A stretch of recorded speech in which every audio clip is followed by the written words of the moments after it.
Est-ce qu'il y a une différence entre être écrivain et être journaliste? Le journalisme tel que je le pratique, c'est dans une agence de presse et on écrit des dépêches brèves, plus ou moins brèves.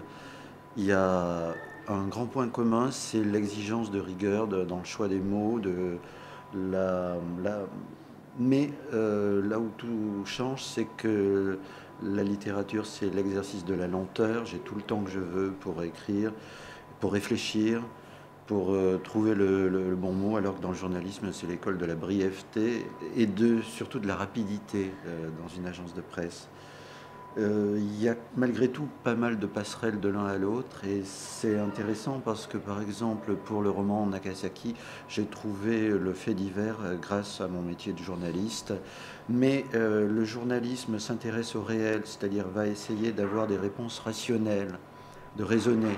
Alors que la littérature, elle va plutôt essayer de chercher par d'autres outils, par l'intuition, par l'émotion, et ne va pas chercher à résoudre, mais plutôt à augmenter le mystère ou à poser des questions plutôt que d'apporter des réponses. Et le journalisme, c'est plutôt poser des questions, bien sûr, mais surtout apporter des réponses, donner des éléments de réflexion. Voilà. Mhm. L'écriture aussi n'est pas la même, surtout quand on lit vos romans, c'est quand même une écriture relativement fouillée. Un journaliste d'agence ne peut pas se permettre ce genre de style.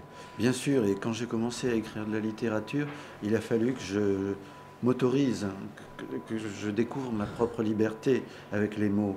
Je m'apercevais que je faisais des phrases très brèves, finalement assez pauvres.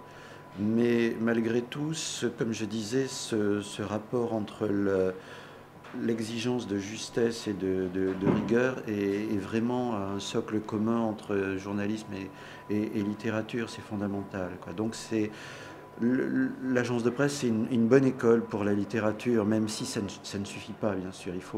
Après, il faut aller beaucoup plus loin en littérature, mais on a beaucoup plus de temps et beaucoup plus de liberté. C'est à soi de conquérir la liberté.